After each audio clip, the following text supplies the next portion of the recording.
Welcome to the Soul Tapes podcast. My name is Adam Cruz. My name is Antonio.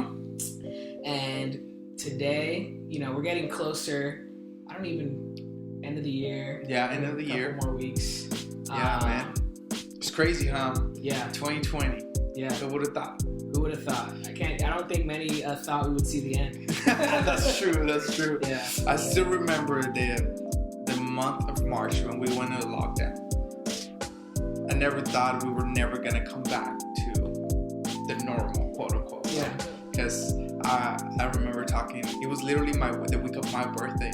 Yeah. I was so bummed because I couldn't celebrate my birthday, my 30th birthday. Yeah. And I was like, oh yeah, like in 3 weeks, we're going to go back again. Yeah. Everything will be back to normal. Nope. Yeah, no. Never happened. Never happened. Well, not yet. Not yet. Not yet. That's a problem. Not yet. Yeah. Yeah, man. Well, as this year ends, I think there's so many things that we can think about and so many conversations that we can have. But I think one that's really important, that a topic that typically resonates with a lot of people for good reason, is this idea of forgiveness. Yeah. Right. Which is something we've kind of touched on a little bit, especially as people of faith. That's a very big concept, but it's something that I think regardless of who you are, what you've gone through, I think many people have their own relationship and experience with forgiveness or a lack of forgiveness, right? Yeah. I think that it's such an important conversation by the time that we live in, because I feel like many times we don't understand completely what forgiveness is and how does that look like for us, And let's be real. One day you're the recipient of forgiveness, but some other times you're actually the perpetrator, right? You're the one who caused pain and hurt people. Yeah. And that's what we want to actually go for, because we don't want to just stay in the side of like, if you need to receive forgiveness, that's part of it. Yeah. Right? How does that look like in your own life? But also, if you're the perpetrator, how does that look like for that person's perspective, right? Well, I think it's easier for us to ask for forgiveness than it is for us to give forgiveness, right? Yes. A lot of times people find themselves in that situation where we walk around frustrated, or we walk around desiring people to forgive us for decisions that we've made or mistakes that we've made. Yeah. But if we're honest, a lot of times it's so much harder when we kind of flip that table, flip that picture, and say, well, how are we when it comes to giving or offering up forgiveness to those that have hurt us, right? Yeah. And I think that when we talk about forgiveness, I think when you live a life when you never think you're wrong, it's very hard for you to give forgiveness or to ask for forgiveness. I'm sorry. Yeah. Right? Totally. Because you when you live a life where you always feel that you're always right, you were never going to be willing to say, you know what, I need forgiveness. Or even to give it. Yeah. But when you are in the side where you're always conscious that you are in need of forgiveness, when you're conscious of your mistakes, of your shortcomings, of your inconsistencies, that takes you to a place and a posture of your heart where it's easy to give forgiveness and ask for forgiveness because you know what that looks like, what that means, because of the place where you're at. But when you are in this place, when you never think you're wrong, that's when it gets very hard. Yeah, and it doesn't even have to. I think that's definitely one aspect, right? When we have people, or we can be in these mindsets where we don't, we live thinking that we're not wrong. Yeah. But a lot of times it's also just kind of living in this playing the victim card. Yeah. Because I know I could fall into that where I think I'm always doing the right thing. I think that I'm treating people well. Yeah. And sometimes I have a perspective where when someone does something that bothers me or hurts me, it's easy for me to kind of lash out on them and be like, well, no, I'm doing things right. Like, how dare you say that to me, right? Yeah, that's good.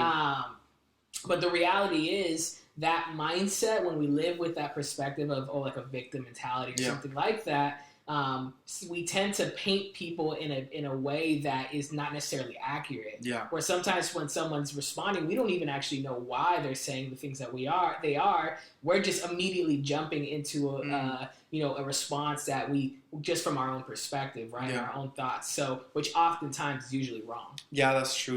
When you live in this space where you feel you're the victim all constantly, I think that's a whole nother podcast right there. Hopefully one day we can touch about. Add that to the list. Yes, because I think that's such an important conversation nowadays because we feel that we're the victims of everything that happens around us. Mm-hmm. And that we're constantly thinking that we have no power to change our decisions, to change our surroundings.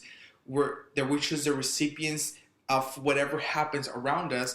We're always going to be in this place where we're in the defensive side, I feel, Totally. Yeah. So that's true. Yeah. That's true. Yeah, that's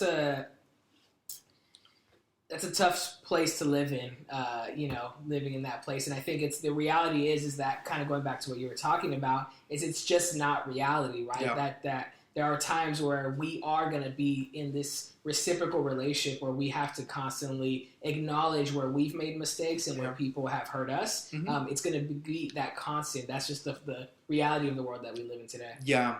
And I just want to be sensitive, I know that forgiveness for some people is harder than the other ones, right? Totally. And there's some wounds are deeper than others. Right, exactly. Yeah. I think that the actions of some are worse than others, and I completely understand that.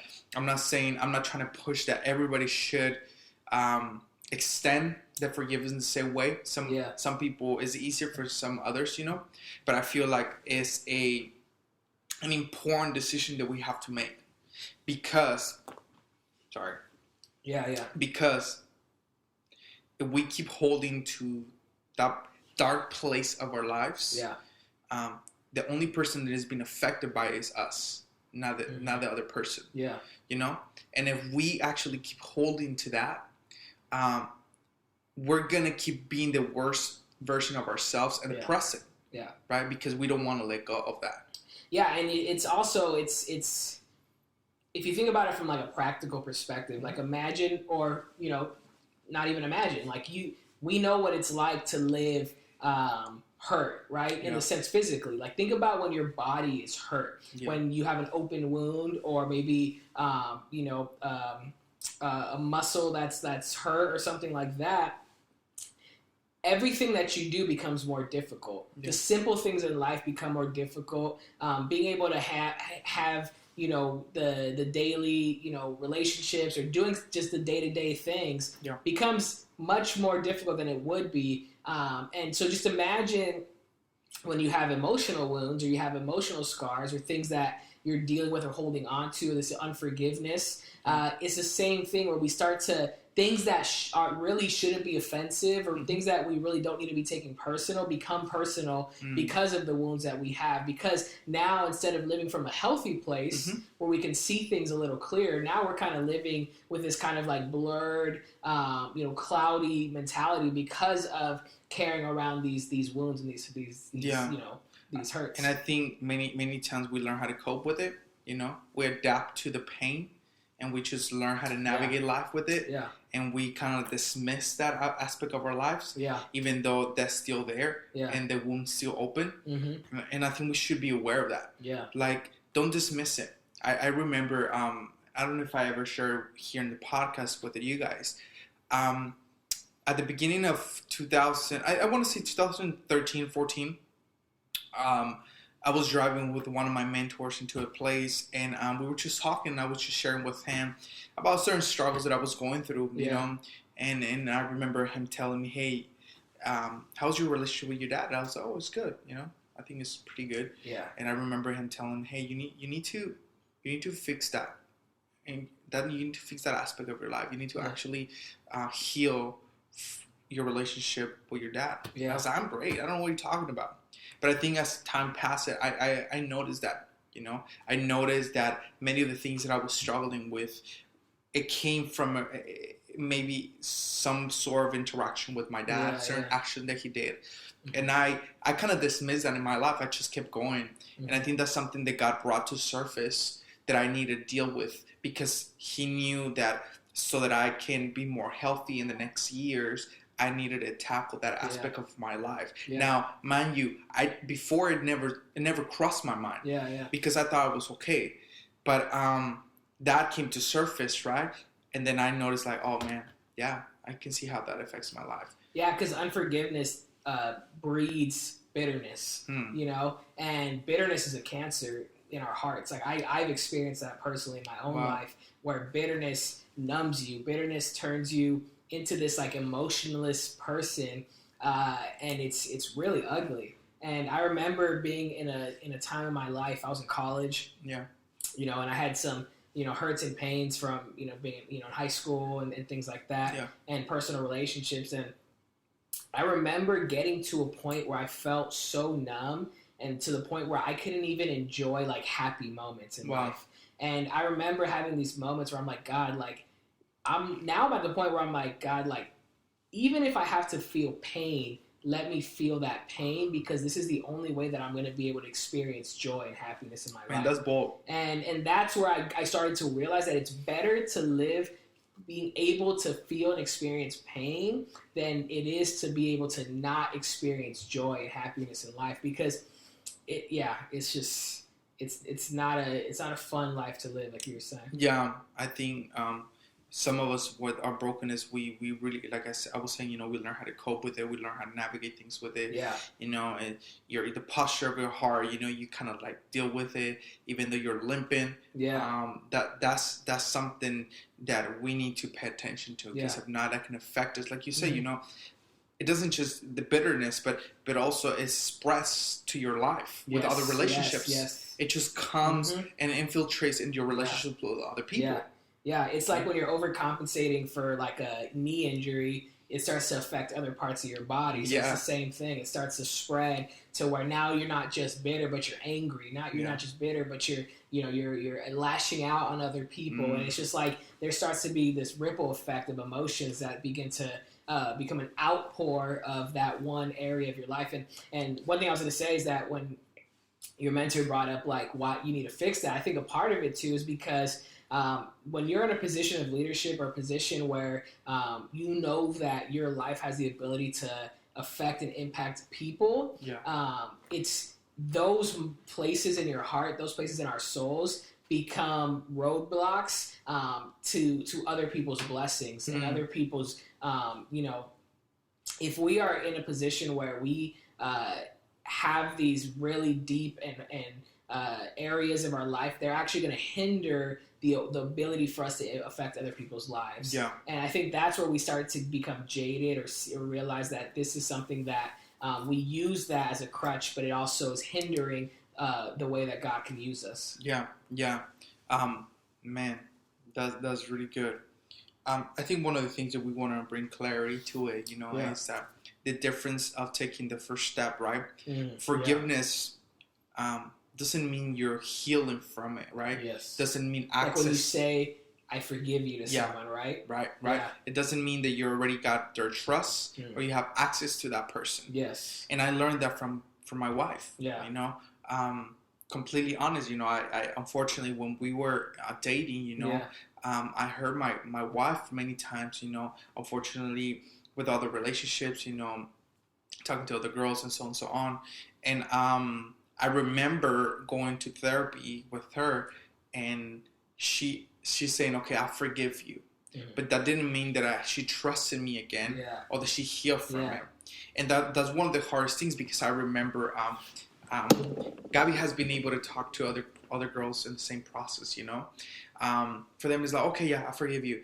But the hard part is not that piece. Yes. The hard part is the healing piece of it. You know, the process of healing your wound is a very tough part. And Gabby always tells me, you know, sometimes you have to wake up every single day reminding yourself, today I forgive you. Today I forgive you. Today I forgive you. It's not something that happens magically, that one day you say, oh, I forgive you, and disappears. I think the process and the complexity of your heart requires that healing, right? And it takes time for that to heal. But it's a constant reminder. Today I choose to forgive. Today I choose. And that healing piece, right? That's the tough part that people don't want to go through. Yeah. Yeah, and I think the process of, because I'm just thinking about that decision to forgive someone. I think that's the decision to choose to release that from your life, yes. Right? Because if you don't forgive, you're holding on to that. You're holding on to what you did to me. Yeah. And that holding on is what we talked about already. We talked about what that breeds, that negativity, that bitterness, right? So that decision to say, I forgive you, I think it's the releasing of that, which it actually benefits the person who's choosing to forgive, but it also releases the person that you're forgiving, right? But like you're saying, I think the thing that when we start going to the next steps is choosing to stay and maintain that relationship, right? Because being, a couple, her forgiveness was, I forgive you, and the healing and trust was going to need to be, well, that's where the work begins. And the only reason there's really, the healing is for her or, for that relationship. And then building that trust is I'm choosing to continue in this relationship in an intimate way. Right. Because a lot of times we have moments where we're forgiving people, but we're choosing to let go of that relationship at the same time. Yeah. And I think that's a great point. Let's be honest. There's a difference between, all right, I forgive you and I decide to continue my honest and deep relationship with you. Yeah. And there's moments where you forgive, but you release. You no longer, that it's not worth your time, neither your future to heal that relationship and get trust. That person get your trust again. Like there's some moments that you just have to release and say, okay, I forgive you. That doesn't mean we're going to have a relationship. Just keep moving forward with life, because if not, you're going to keep hurting yourself with it. So, but the problem is, like, the key is like your release. That's the key. Yeah. And I think I learned that it took me a long time to really learn that, because I was the type of person that didn't like losing people in my life, like friends and relationships.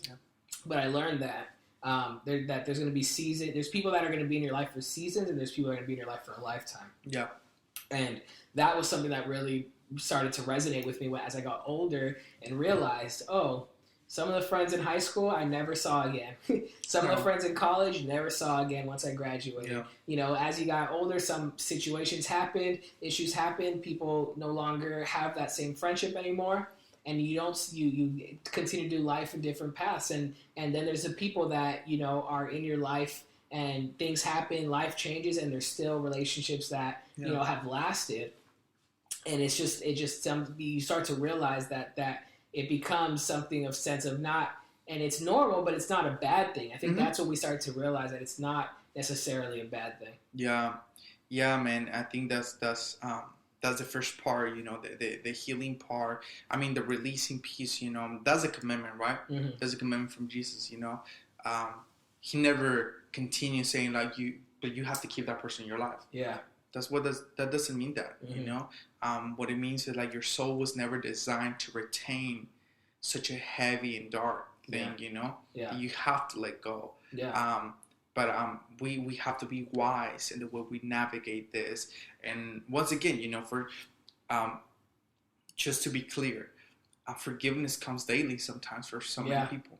Yeah, saying I forgive you once doesn't mean I forgive you next month. I have to choose to forgive again, like you were saying. I have to wake up, and some days I'm not going to remember the hurt and pain, and I'm going to have to say, hey, I forgave you, and I still forgive you today, right? Yeah, and even if we're the perpetrators, right, the ones that hurt people, we need to have something in mind. When we ask for forgiveness, that also means change for us. We need to change. Yes. You know?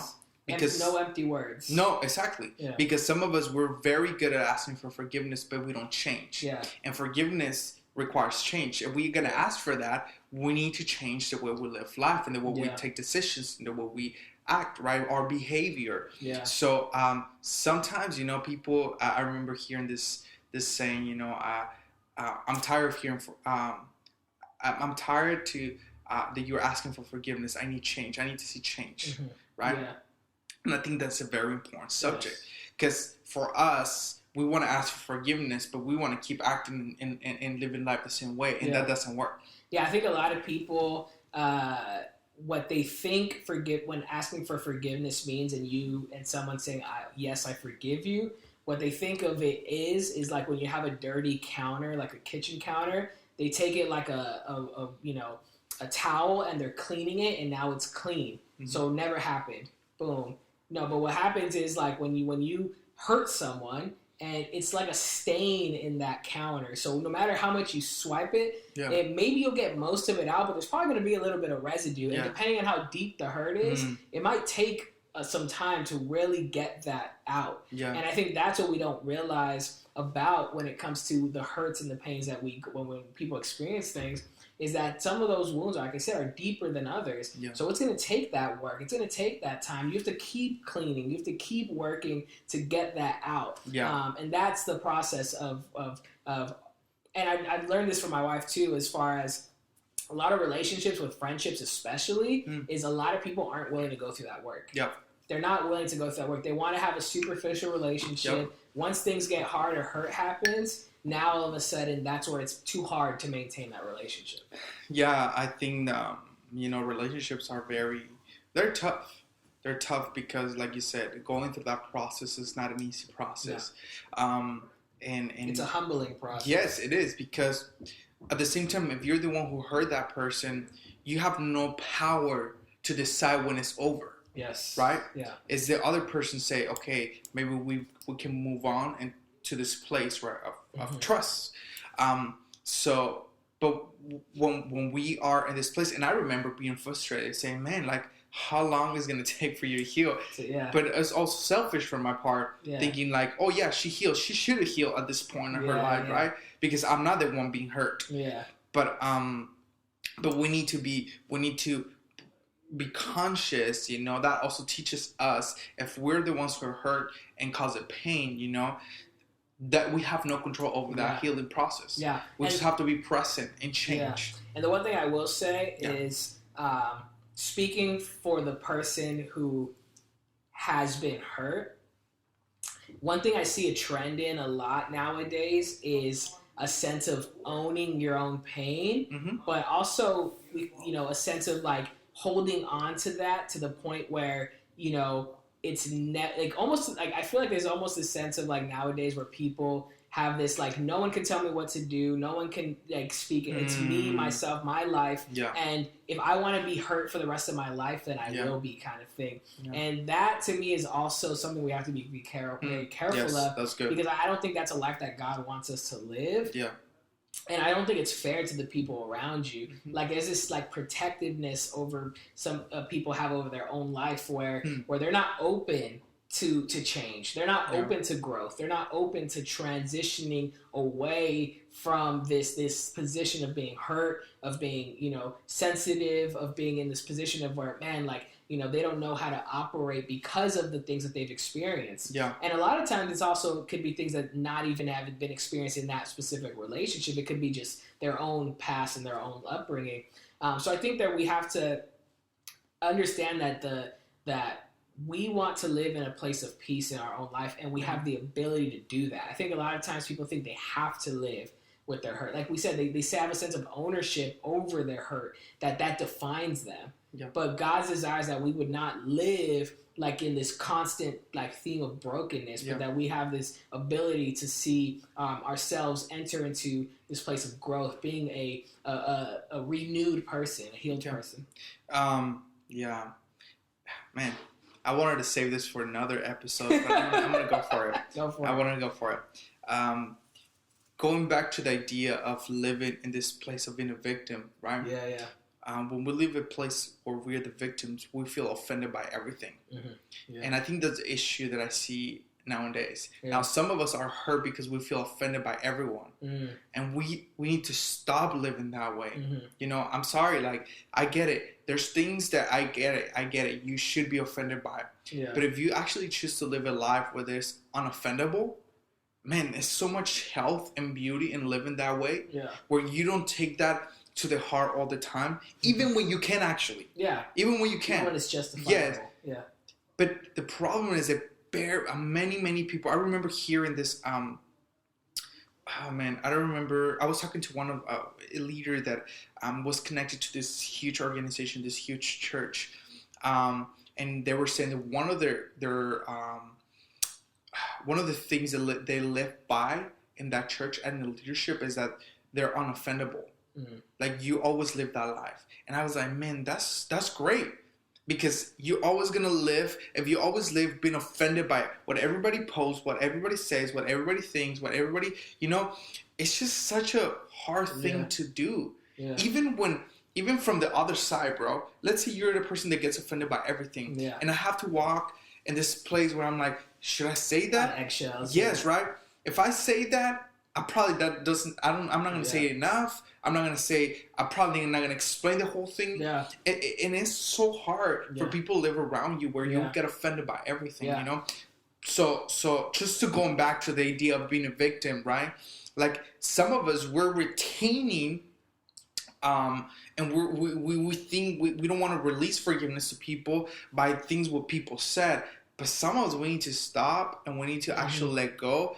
And because we constantly live offended by everything and everybody's saying. Well, I think it's funny because it's also it's a little contradictory, because when you live in a place where you are constantly offended by everything, so people have to walk on eggshells around you, what ends up happening is you're typically walking in a posture of you don't want people to force you to kind of like be something that you're not. Yeah. But then by you living and kind of be in this position of constantly being offended by everything, you're also forcing other people to not live and be who they truly are, because of the fact that they have to constantly be concerned with you, and you're not offending you, not upsetting you, not getting these reactions. And a lot of times it doesn't matter if you're passive or aggressive, because even though the people that think they're passive and that nothing, it's not that I said anything. Oh, but we see it in your face, we see it in your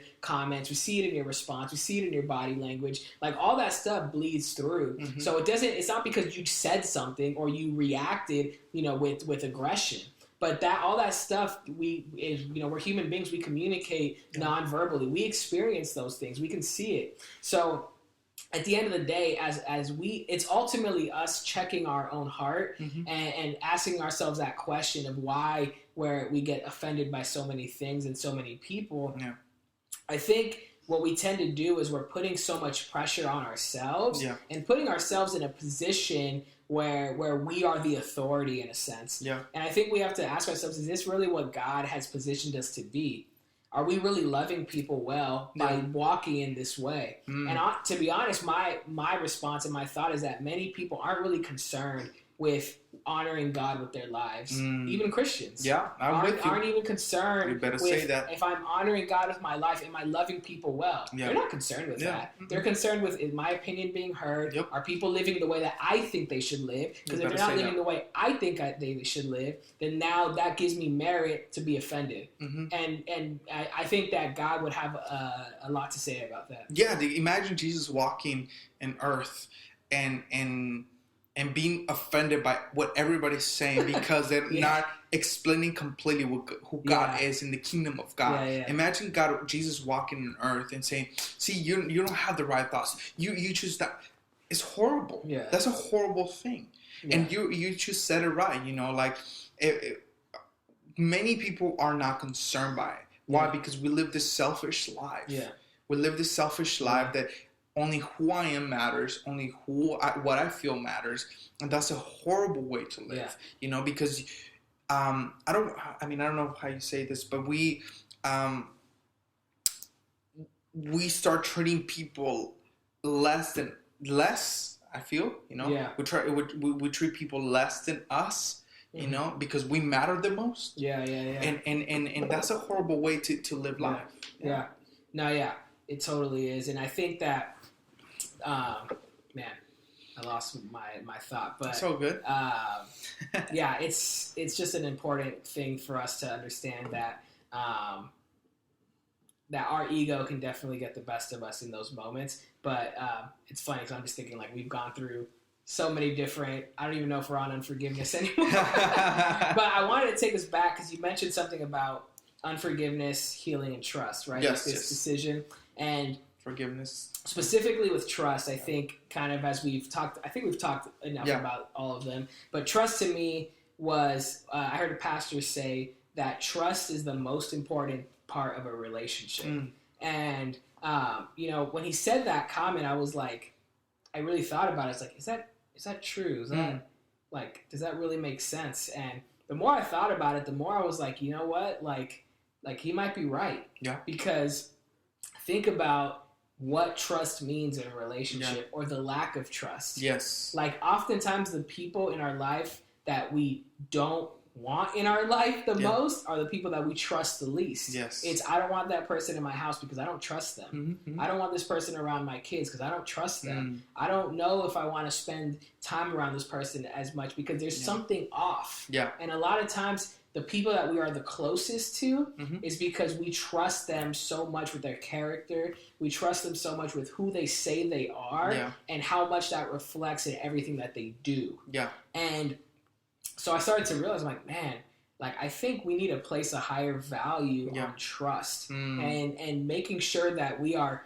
honoring people by saying who we are and doing what we say that we're gonna do. Yeah. And I think following that line, I want to live a life that is trustworthy. Yeah. I want to live a life that people can say, man, I can trust that guy. I want to trust that couple. I want to trust that leader, I want to live that type of life. Yeah. Because it's true. When we are actually in this place, where there's lack of trust in a relationship, I feel like that's the worst feeling. And I really don't understand how many couples, and let's just talk about couples right now, you know, how many couples they live their life in this space where there's lack of trust. Yeah. It's so tiring. It's so, it wears you out. Like if you live in this place, because I've been there. Yeah. I've been there many, many times. And I remember specifically one moment, it was maybe this year or last year. And I know it's so like it's a little idea, but I feel like to me it meant so much. Totally. One time I was in the room and Gabby was like, "Hey, can I borrow your phone?" And I was like, "Sure, grab it. Like whatever you want to do." Yeah. And in that moment it clicked, and I was in such a peace in my life that I was like, I don't have to concern or worry about Gabby finding anything because I'm consistent to what I said I was going to do. Yeah. Yeah. And I didn't have to worry, be anxious about it, say, no, don't touch it. And I was like, I want to live in this space all the time. Yeah. I don't want to live in this space where she's lacking, we lack trust because, I'm misusing my life and, whatever I'm doing with my life. I feel like I want to live a life that is trustworthy for people because as well, there's some relationships that I have in my life, and that they don't live the life that they say that we're gonna live in. Yeah, and it's so unhealthy. Yeah, and I think that trust is like currency in relationships. Yeah.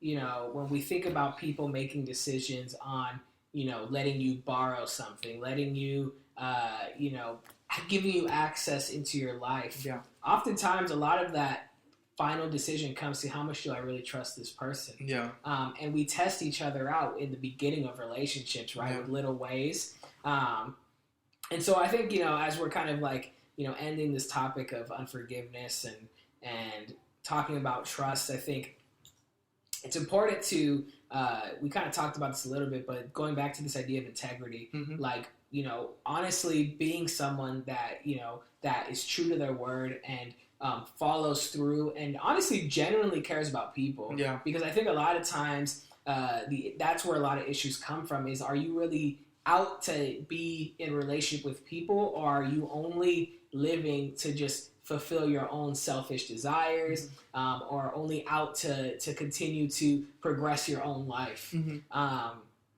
And, I think that idea of it's lonely at the top, it doesn't just apply to the most successful people in life. I think people will get and achieve all the dreams and desires that they want and find themselves with no one there around them who truly loves and cares about them because they were only out for themselves. Yeah. That's good, man. I think, that's what I feel about. I know that forgiveness is deep. It's a deep conversation. Yeah. But we just wanted to throw it out there, to bring this process, forgiveness, healing, and trust. I think that's a process of that. Yeah. So I want to challenge people listening. If you have someone that maybe you've been holding unforgiveness towards, maybe it's a personal, like, family member, friend, or maybe someone you don't even do life with anymore. I would encourage you in this moment to let that go. Find space as this year ends. Let this be a year where you would, even if you've been holding on for it for 5-10 years, would you let that go, release that person, and release yourself into something new? Amen. Hey, family. So if this is something that you want to share with some people, please share it. Comment. Let us know what other topics you want us to talk about. We are actually so open to talk about anything. So I love it, man. This was a great conversation. Excited for what's to come. Well, this is the Soul Tapes podcast. We'll see you guys next time. Let's go.